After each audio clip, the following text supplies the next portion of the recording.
नमस्कार, आप हैं सनमार्ग लाइव के साथ और मैं हूं कीर्ति। सावन का पवित्र महीना, सावन के पवित्र महीने में जितनी तैयारियां मंदिर परिसर में की जाती हैं और श्रद्धालुओं के लिए की जाती हैं, उतनी ही तैयारियां मंदिर परिसर के बाहर भी आपको देखने के लिए मिलेंगी। आप देखिए, मैं आपको पहले दिखा दूं, यहाँ से लेकर पूरा वहाँ तक जो बाजार है वो सावन को लेकर, सावन मेले को लेकर सजा हुआ है। अब देखिए, यहाँ फूल मालाएं बिक रही हैं, नारियल बिक रहा है, प्रसाद बिक रहा है। ठीक हमारे बगल में देखिए चुनरी है, यहाँ पर नारियल है, यहाँ भी आपको प्रसाद दिखेगा। इतना ही नहीं, उधर अगर आप रुख करेंगे तो उधर पूरा जो मार्केट है वो प्रसाद वितरण के लिए ही है। आप देखिए, प्रसाद के लिए लोग पहले श्रद्धालु यहाँ आते हैं, आके अपने हाथ धोते हैं, उसके बाद यहाँ से प्रसाद लेकर भोले बाबा के दर्शन को जाते हैं और उसी प्रसाद को भोले बाबा को चढ़ाते हैं। हमारे साथ यहाँ पर इनका दुकान है, फूल माला बेच रहे हैं, इनसे हम जानेंगे सावन में कितनी बिक्री हो जाती है आपकी।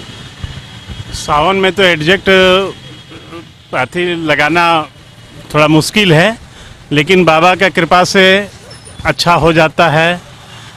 एक बोनस बाबा हम लोग को सावन में बोनस के रूप में हम लोग को बाबा देते हैं, यहीं से हम लोग का रोजी रोटी चलता है, बाल बच्चे पढ़ते हैं और सारा कुछ बाबा के कृपा से ही हम लोगों का चलता है। अच्छा, आम दिनों के मुकाबले सावन में कुछ तो ज़्यादा बिक्री होती होगी। बिल्कुल बिल्कुल बिल्कुल ज़्यादा बिक्री रहता है, बाबा का कृपा बरसते रहता है तो हम लोग भी खुश रहते हैं।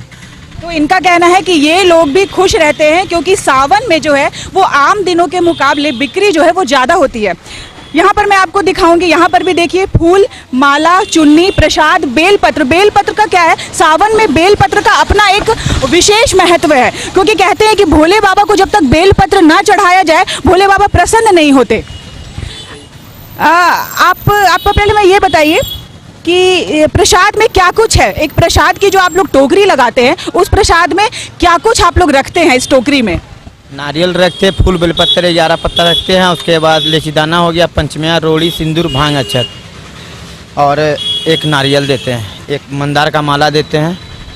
वो टोटल सामान दे के भेजते हैं। सावन में आम दिनों के मुकाबले आपको लगता है कि बिक्री ज़्यादा होती है। सावन में तो हर दिन से ज़्यादा बिक्री रहता है, क्योंकि सावन का महीना रहता है, संडे मंडे काफ़ी भीड़ रहती है। अच्छा, एक जो प्रसाद की टोकरी होती है, आप हमें एक प्रसाद की टोकरी लगा कर दिखाएं। एक प्रसाद की जो टोकरी होती है वो कैसे लगती है, पहले आप हमें ये दिखा दें। मैं दिखाना, देखिए नारियल, सबसे पहले नारियल, रोली, सिंदूर जी, पंचमेवा, एक मिश्री दाना, ये अगरबत्ती और बेलपत्र। जैसा कि मैंने आपको बताया, बेलपत्र का अपना विशेष महत्व है सावन में, क्योंकि कहते हैं कि सावन में जब तक भोले बाबा को बेलपत्र ना अर्पित किया जाए, धतूरा भांग ना अर्पित किया जाए, तब तक भोले बाबा जो हैं वो प्रसन्न नहीं होते। अब मुझे बताइए कि इस टोकरी की कीमत क्या है। 60 रुपया। अगर आपको भोले बाबा को ये प्रसाद चढ़ाना है तो 60 रुपये का ये प्रसाद है। श्रद्धालु जो है वो आते हैं यहाँ पर, प्रसाद लेते हैं और जाके भोले बाबा को यही प्रसाद उन्हें अर्पित करते हैं। अब देखिए, मैं आपको यहाँ पे दिखाऊंगी, और भी है यहाँ पर। ये पूरा जो मार्केट है वो जितनी तैयारियां मंदिर परिसर के अंदर की गई हैं, जैसा मैंने आपको बताया, उतनी ही तैयारियां मंदिर परिसर के बाहर भी की गई हैं। वही चीज़ें हैं, नारियल है, पंचमेवा है, पेड़ा है। पेड़ा सावन में बाबा धाम का जो पेड़ा है वो अपने आप में विशेष महत्व रखता है, इसलिए भोले बाबा को जो है पेड़ा चढ़ाना बहुत ही ज़रूरी हो जाता है। भैया, एक नारियल 15 रुपए का ये एक नारियल है, और ये चुन्नी 20 रुपए की एक चुन्नी है। ये गौरी जी को चढ़ाई जाती है। भोले बाबा के साथ साथ गौरी माँ की पूजा करनी भी बहुत ज़रूरी हो जाती है, क्योंकि कहते हैं कि अगर आप उनकी अर्धांगिनी है गौरी माँ, और गौरी माँ की अगर आप पूजा नहीं करेंगे तो भोले बाबा रुष्ट हो जाते हैं, इसलिए गौरी माँ की पूजा करना बहुत ही ज़रूरी हो जाता है। भैया, आप हमें ये बता दीजिए कि सावन में जो है आम दिनों के मुकाबले बिक्री ज़्यादा होती है। हाँ, सावन में ज़्यादा होती है। सावन में बिक्री ज़्यादा होती है। आम दिनों में आप कितना कमा लेते हैं। आम दिनों में कोई ठीक नहीं, कभी 400 रुपया, कभी 500 रुपया, कभी 200 रुपया। और ये सावन का जो एक महीना होता है उसमें आपकी आमदनी कितनी होती है।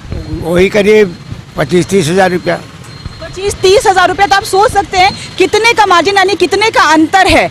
अच्छा, एक चीज़ आप हमें और बता दीजिए कि सावन में आप लोग कुछ खास तैयारियां करते हैं या आम दिनों के मुकाबले ही यही तैयारी करना पड़ता है, और दिन के बनिस्पत सावन में विशेष तैयारी करना पड़ता है।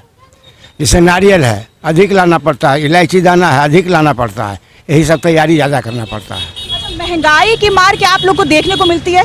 मतलब महंगाई से अगर मैं बात करूं तो जैसे मान लिया पिछले साल आप लोगों ने वो जो प्रसाद की एक टोकरी है वो कितने में बेची थी? क्या चीज़? प्रसाद की जो टोकरी लगाते हैं वो एक टोकरी 50 रुपीज़। 50 रुपीज, 50 रुपए, और अभी आप लोग कितने में बेच रहे हैं? 60 रुपीज़। नहीं, 10 रुपए बढ़ गए।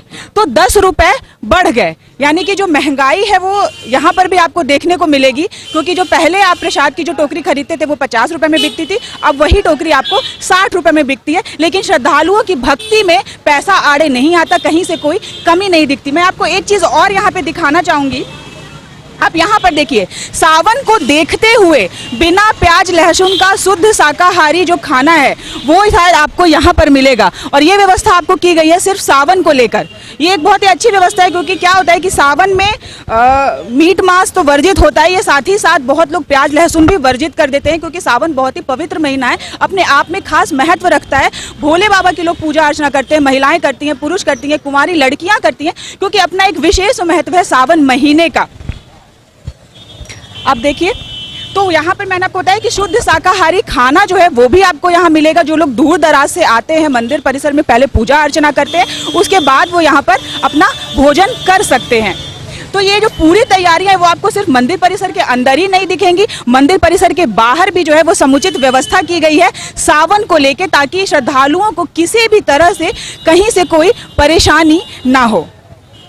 सहयोगी दीपक के साथ कीर्ति तिवारी, सनमार्ग लाइव, रांची।